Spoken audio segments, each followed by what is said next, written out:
Oke, kembali lagi di channel saya. Makasih buat kalian yang sudah mengklik video ini.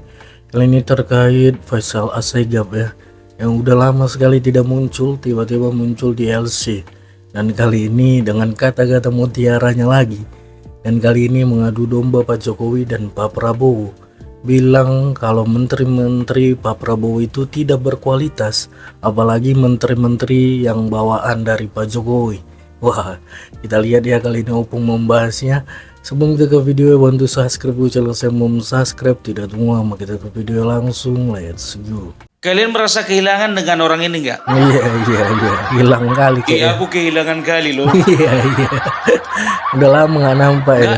Udah lama nggak nampak. Iya. Kukira udah ditelan buaya dia. Iya. Nggak taunya kemarin nongol di LC. Iya. Terkejut kita ya kan. Inilah salah satu orang Indonesia yang ngomongnya nggak pernah positif. Iya, betul. Negatif terus. Iya. Heran kita ya kan. Pesimis. Iya. Nggak pernah melihat masa depan itu yang cerah-cerah. Betul. Suram terus. Suram. IKN akan mangkrak. Pemerintah kedepannya akan bobrok. Iya. Penegakan hukum yang juga semakin lama semakin hancur. Iya. Inilah orangnya. Iya. Aku nggak ngerti kalau di rumah apa yang diajarkannya ini sama anaknya. Iya, betul ya kan. Wah, gawat. Udahlah nak, nggak perlu kau belajar pintar-pintar kau nak. Toh juganya lapangan pekerjaan makin sulit. Nggak perlu pintar nak, yang penting banyak uang. Iya. Bagaimana caranya bisa banyak uang? Ya bikinlah gaduh di sana, gaduh di sini. Iya, bikin ribut ya kan. Biar bisa diundang di TV kau nak kayak bapak. Iya. Aduh. Kaget aku nongol di ILC. Iya. Tapi nggak cukup heran awak, karena apa? ILC lah satu-satunya media yang mau mengundang Faisal Assegaf. Yang lain nggak mau. Iya. Biasa itu. Kalau misalnya ILC, golongan-golongan inilah yang biasa diundang. Faisal Assegaf, Rocky Gerung, setelah itu Said Didu dan lain-lain sebagainya. Kalau misalnya sebelah sana lagi yang rakyat bersuara ya. Itu biasanya mengundang tamu-tamu dari RT 16. RT 16. Walaupun dibikin pembicara tandingan. Iya. Tapi udah tahu kita kemana arah pembicaraan orang ini. Iya, betul. Kemana pronya gitu. Iya. Jadi tahu nggak kalian? Ngoceh lagi si Faisal Assegaf kemarin di LC. Ngoceh. Kalian udah tahu kan kalau kawan ini selalu ngoceh itu selalu hasil dari halusinasi. Iya. Berhayal dulu ya. Yang dia curahkan. Iya. Pikiran dia saja. Dia hanya peduli dengan data yang dia punya, bukan data dari orang lain. Iya. Dia gunakan data sendiri, Iya. coba. Coba kita tengok dulu ya. Kawan ini mengkritik 100%, 100 hari pemerintahan Prabowo Gibran. Aduh, jujur aja gue bilang sebelum nonton pun juga geli kali aku. Iya. Apalah kapasitas kawan ini untuk mengkritik masalah kepemimpinan Bapak Prabowo. Iya. Kita lihat dulu satu-satu, kita simak dulu ya kan. Yang pertama.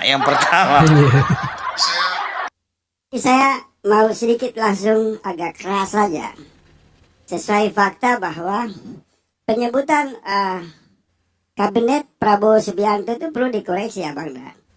Karena sejak awal semua publik disuguhkan oleh satu kompromi politik dengan tema melanjutkan. Jadi mungkin paling tepat itu kabinet separuh Jokowi, separuh Prabowo. Karena pembentukan kabinet itu sudah sangat jelas diisi oleh berbagai pihak, dari pihak geng Solo dan dari orang-orang terbaik yang memang dipilih oleh Pak Prabowo untuk melanjutkan kampanye yang selama bukan hanya Pilpres kemarin, tapi sejak cita-cita Prabowo masih muda, pasca 98 masuk ke gelanggang politik, itu memang intensif menyuarakan kemandirian bangsa, persatuan nasional, kemandirian energi. Ini sesuatu yang bukan janji yang muncul pada 2014 atau 2019, tapi bergulir sampai pada akumulasi takdir politik, menghadirkan ada perkawinan paksa atau keputusan politik moral yang memang benar-benar merekrut orang yang dekat dengan Prabowo. Kita agak susah untuk menilai, Bang. Agak susah. Mereka sangat solid, sangat sungguh-sungguh bekerja. Tetapi karena di dalam kabinet atau perahu itu masih ada peninggalan dari loyalis Jokowi, sehingga ketika ditanya bagaimana dengan kinerja kabinet ini, saya setuju dengan pendapat publik. Semua akan mengatakan bahwa bukan kinerja saja, masuknya geng Solo ke dalam komposisi kabinet Pak Prabowo itu problem utama. Apa katanya? Geng Solo problem utama. Iya, problem utama pula ya. Kita soroti dulu yang dibilangnya ini tadi apa? Harusnya kabinet itu jangan dikatakan kabinet merah putih. Harusnya kabinet Jokowi dan kabinet campuran Jokowi Prabowo. Iya. Ada aja memang. Mana ada nama kabinet seperti itu? Bagus-bagus kau. Iya kan? Jadi sudah jelas Ya, bahwasanya makanya. yang pertama begini ya. Nggak usah terlalu iri kau ketika orang masuk kabinet kau enggak. Karena gimana pun juga orang seperti kau nggak cocok kau masuk kabinet. Apapun komentarmu tentang kabinet Jokowi Prabowo, ya kan? Kabinet Jokowi Prabowo, jadi aku pula yang mengiyakan. Kabinet merah putih, kau diam aja di situ. Sekarang begini. Prabowo, Bapak Prabowo, ya, itu bisa jadi presiden oleh karena andil besarnya Bapak Jokowi. Itu yang pertama. Baru yang kedua, ya, adanya orang-orang Jokowi di dalam kabinetnya Prabowo itu bukan orang Jokowi, tapi itu adalah orang-orang yang memiliki kemampuan yang dianggap masih diperlukan di kabinet Bapak Prabowo, yang direkrut Prabowo, ya, berdasarkan dengan pengalaman dan kemampuan. Ya, oleh karenanya ada istilah yang dinamakan dengan transisi. Makanya ketika Bapak Jokowi di akhir-akhir periodenya, ya, maka dia memasukkan orang-orang dan dia mengganti orang-orang di beberapa kementerian dengan orang-orang yang dianggap Bapak Prabowo memang betul-betul cocok untuk menduduki posisi sebagai menteri di kementerian-kementerian tersebut. Karena apa? Ini ada proses transisi, ya, ada proses peralihan, ya. Oleh karenanya antara Bapak Prabowo dengan Bapak Jokowi saling berdiskusi, saling bekerja sama. Itu wajar. Ya nggak wajar ketika Bapak Prabowo minta pendapat sama kau, itu nggak wajar. Jadi nggak usah heran, jangan mengatakan bahwasanya di dalam itu ada geng Solo. Jujur ku bilang sama kau, kalau kau bicara geng Solo, ya, itu berarti ya ada bawaan-bawaannya orang Jokowi yang masuk ke dalam kabinet merah putih, kan begitu. Sadar tidak sadar, ya, Bapak Prabowo juga termasuk di dalam geng Solo. Betul kan? Betul kan? Cumananya isi kepala kawan ini. Geng Solo. Iya kan? Bapak Prabowo ada di dalam kabinet itu, berarti Bapak Prabowo juga geng Solo. Enak aja menamakan orang geng Solo, coba. Bayangkan kalian dulu. Alah, alah, nggak boleh begitu Faisal Asgaf. Kau itu selain subjektif, kau juga harus objektif. Mereka itu yang dipilih, ya seperti Mendagri, Menteri Keuangan, Menteri KKP, dan juga lain sebagainya, Menteri Erick Thohir dan sebagaimana, ya. Itu semuanya adalah orang-orang yang dianggap memang mampu dan juga berhasil, ya. Oleh karena itu Bapak Prabowo mau merekrut mereka untuk membantu Bapak Prabowo di kabinet yang baru. Ngonole. Yang kedua, pokoknya ku kupas habis kau. Kupas habis. Sekali kau muncul, kupas habis kau. Misal dalam yang tadi disebut di awal, soal pagar laut. Bagaimana perintah yang sangat terang dan jelas dilakukan oleh Pak Prabowo, tapi hambatan itu justru datang dari geng Solo. Kelompok loyalis Jokowi. Misal Menteri Kelautan. Itu tampak disoroti.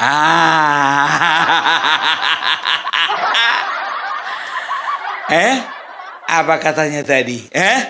Ketika Bapak Prabowo memerintahkan untuk mencabut pagar lautan, maka halangan datang dari geng Solo itu sendiri. Geng Solo itu adalah salah satunya Menteri KKP. Bapak Wahyu Sakti itu bukan geng Solo. Dia bukan orang PDIP. Dia bukan orang dekat Jokowi. Dia itu adalah orang PAN. Posisinya dalam Partai Amanat Nasional sebagai wakil ketua umum. Tanya, namanya Bapak Wahyu Sakti Trenggono. Kalau bicara pakai data kalapa, nggak pernah bicara pakai data ini. Kau searching dulu, ya kan? Oh, Menteri KKP ini 2 periode memang. Tapi ini dari mana ini ya? Oh, ternyata PAN. Kemarin begitu juga kau membahas masalah IKN, datamu semua ngawur. Sekarang masalah Menteri KKP saja pun salah dia. Geng Solo. Geng Solo? Udah jelas-jelas itu. Ku bilang sama kau ya. PAN adalah salah satu partai yang mulai dari dulu sampai sekarang 2014, 2019, 2024 mendukung Bapak Prabowo. Salah besar kalau kau bilang itu geng Solo. Salah besar. Itu asli orang Bapak Prabowo. Geng Solo. Wakitum itu wakitum. Makanya kau kalau punya partai itu bergaul sama kalau ketua umum yang lain. Jangan kau monggok di rumah. Tahu arti monggok? Cicing wae. Meneng wae.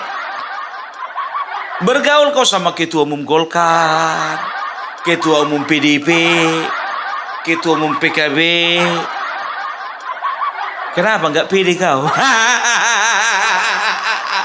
Jangan kebanyakan main sama ketua umum Partai Umat. Pak Karni tolonglah dulu orang kayak gini. Kenapa harus diundang Pak? Kekurangan SDM kalian.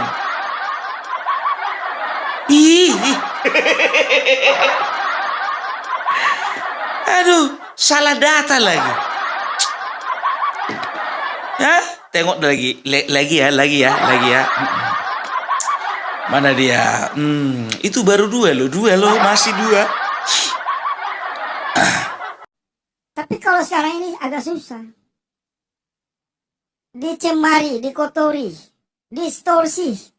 Kata kabinet itu terdiri dari 2 kata yang saling berhadapan-hadapan, walaupun terlihat senyap, tapi tampak jelas saling berbenturan antara Pak Prabowo di satu sisi dengan sahabat-sahabat kami yang mungkin punya semangat reformasi, kawan-kawan yang profesional, itu berdiri di sana sungguh-sungguh ingin menjalankan cita-cita, misi, keinginan, ketulusan Prabowo Subianto. Tapi lagi-lagi hambatannya, saya kembali lagi, datang dari kubu Pak Jokowi, geng Solo. Ini satu realitas politik yang tidak bisa dinafikan. Apa dia bilang tadi? Di sebelah sana ada Bapak Prabowo dengan menteri-menterinya, sahabat-sahabat kami. Di satu sisi ada Bapak Jokowi dan juga geng Solo pengikutnya.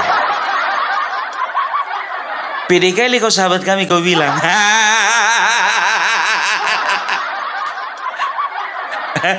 Kok ngaku-ngaku kau? Coba periksa dulu orang itu ngaku nggak sahabat kau? Sahabat-sahabat kami, japurut. Nggak usah lah, sekarang begini, ya orang itu pun juga lebih sukanya itu dipanggil sahabat-sahabatnya Bapak Jokowi daripada sahabat-sahabat Faisal Assegaf. Nggak level, Wak. Perasaan punya banyak kawan menteri kau. Hah? Sekarang begini tujuanmu apa? Kau ya dia katakan kedua-duanya saling berbenturan. Mimpi menghayal kau. Saling berbenturan. Yang ada mereka itu saling bersinergi, saling bekerja satu sama dengan yang lain. Kau yang berusaha membenturkan mereka. Ini sama halnya dengan anak ayam berusaha ingin mengadu domba singa dengan serigala. Ngerti kan? Ngerti kan maksud analisa aku kan? Analoginya begitu. Seekor anak ayam ingin mengadu domba antara singa dengan serigala. Anak ayam. Itu dia. You are nothing. You are nobody. Kau bukan siapa-siapa. Mau coba kau bentur-benturkan Bapak Jokowi sama Prabowo? Aduh, ketawa kali aku betul. Aduh. Baru 3 udah ngos-ngosan aku. Aduh, Pak Karni tolong ya dievaluasi lagi ya kalau ngundang orang. Itu yang ketiga, sekarang keempat. Kedua, di sisi dimensi ekonomi, gerakan cepat Pak Prabowo memangkas keuangan, khusus APBN, yang memberi harapan kepada rakyat, gambaran kepada rakyat bahwa Pak Prabowo ingin efisiensi terhadap penggunaan anggaran. Itu terlihat. Kalau kita lihat Jokowi 2014, 2019 nggak dipangkas. Justru membentuk tim untuk memburu semua peluang yang hari ini meninggalkan warisan rantai korupsi yang sangat ganas. Tetapi dalam 100 hari ini terlihat gambaran jelas APBN kita yang disandra hampir 10 tahun oleh rejim Jokowi berhasil diselamatkan oleh 10 tahun anggaran kita yang sudah disandra oleh rejim diselamatkan Bapak Prabowo. SDM-mu rendah kali kawan. Kayaknya lebih cocok aku duduk di situ daripada kau. Kau mengutarakan pendapat, ya, tapi datanya nggak ada. Kau katakan bahwasannya Bapak Prabowo baru 100 hari sudah memangkas anggaran, tapi Bapak Jokowi selama 10 tahun nggak ada mangkas anggaran. Kalau ada uang beli koran. Jangan beli paket untuk main game. Jangan beli paket cuma nonton channel-channelnya Refli Harun. Dari 2000, aku banyak datanya biar tahu kalian. 2014, 2016, 2019, 2020, 2024 pun juga berpikir bagaimana untuk efisiensi anggaran 2025. Baca dulu lah kawan. Bikin malu. Ya, tolong dulu itu dihapus dulu itu apa namanya embel-embel di bawah layar itu ada tulisan kritikus politik. Ya. Hapus dulu itu, hapus. Malu. Ya, beban itu sangat berat kawan. Berat. Belajar dulu kawan, belajar.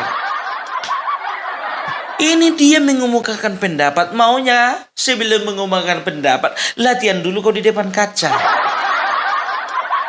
Begitu kau teringat contohnya, Bapak Prabowo memangkas anggaran, Jokowi tidak. Tunggu dulu, ku searching dulu, betul nggak ya?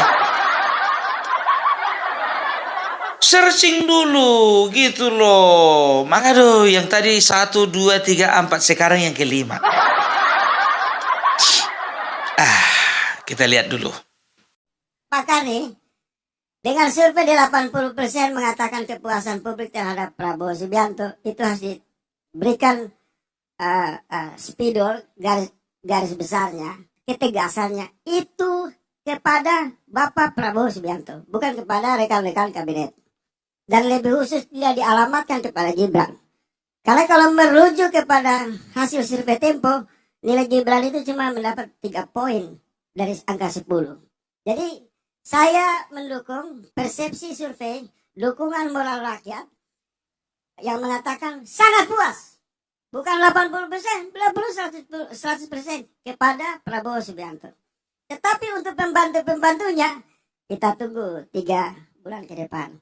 Berapa bulan ke depan? 3 bulan ke depan. Ngapain kau tunggu-tunggu? Apa dibilangnya? Survei ini cocok untuk Bapak Prabowo. Kau punya otak? Bisa Bapak Prabowo berjalan sendiri? Waktu Bapak Prabowo pergi ke luar negeri, yang menghandle di dalam negeri siapa? Itu wakil presiden. Program makan gratis siapa? Bisa Bapak Prabowo kerja sendiri. Ada koordinasi antara satu kementerian dengan kementerian lain. Lapet. Kau. Jadi, halah. 89% itu hanya mampu dan hanya cocok disematkan kepada Bapak Presiden Prabowo. Bukan kepada pembantu-pembantunya. Anak kecil pun juga tahu, ya kan? Kalau kau belajar misalnya di kelas 4 SD, ya, pembantu-pembantu presiden disebut ... menteri. Soal nomor 2. Apa yang menjadi tugas seorang menteri? Membantu presiden. Apa tugas seorang wakil presiden? Membantu presiden. Apa tugas seorang presiden? Memimpin negara. Gak pernah SD kau? Gak pernah. Jadi mana bisa Prabowo bekerja sendiri, kan? Ini adalah penghinaan yang dia tujukan sebetulnya kepada Bapak Prabowo sendiri. Karena apa? Semua menteri yang ada di kementerian yang pilih itu adalah Bapak Prabowo. Jadi ketika kau menghina orang-orang pilihan Bapak Prabowo, itu sama saja kau dengan menghina dengan menghina Bapak Prabowo itu sendiri. Yang memilih wakil presiden itu siapa untuk mendampingi beliau? Bapak Prabowo. Dengan alasan katanya apa? Rating yang rating yang diberikan oleh media Tempo hanya 3 dari 10. Media Tempo kau bawa ke bangsa ini. Udahlah, kalau kau sebutkan media Tempo udah ngerti kami semua itu. Media Tempo, mau Tempo kek, mau tempe kek, mau bocor arus, bocor keliling. Yang terakhir, biar selesai kita, malas aku bahas orang ini. Dan saya di sini berbicara dan akan kembali lagi puasa sampai 3 bulan kemudian lagi. Kalau sampai janji-janji ini tidak terpenuhi, maka Pak Karni mohon maaf sekali. Walaupun Prabowo sahabat abang dan banyak rakyat mendukung, tapi kalau kinerjanya tidak berhasil meningkatkan sesuai misi tujuan bernegara, menciptakan rasa keadilan dan kemakmuran, saya akan berdiri untuk melakukan perlawanan moral untuk dalam rangka menghentikan semua rezim omon-omon ini. Terima kasih. Apa? Perlawanan moral? Siapa kau? Siapa kau? Saya akan berpuasa bicara selama 3 bulan ini. Ya, sekarang begini, 3 bulan ini nggak akan ada yang undang kau. Emang kau puasa kemarin? Kau puasa karena nggak ada yang undang kau. Saya akan berpuasa selama 3 bulan ini. Saya akan tunggu. Ya, kalau misalnya tidak ada kemajuan, maka saya, maaf Bang Karni, walaupun Mas Prabowo itu sahabat, maka saya akan melakukan perlawanan. Udah banyak rupanya Mas Sam. Danamu ada. Gak usah ngomong besar lah kawan, gak usah ngomong besar.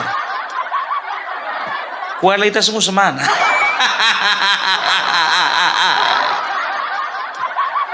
Sedangkan partai PDIP yang sudah termasuk berat dan juga besar, sekarang lagi cari hati sama Prabowo. Ini kau.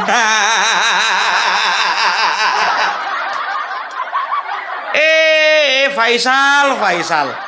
Kukira lu tobat kau nggak nongol kau di TV, rupanya nggak ada yang ngundang kau. Pura-pura lah dibilang kau puasa berbicara 3 bulan ini. Puasa kau mau berbicara 3 bulan ini karena bakalan nggak ada yang ngundang kau. Apa yang kau bicarakan semua nggak ada yang betul. Dari 10, 11 yang nggak benar. Bayangkan, dari 10, 11 yang hoax. 10, 11 yang hoax. Satu lagi dari mana itu?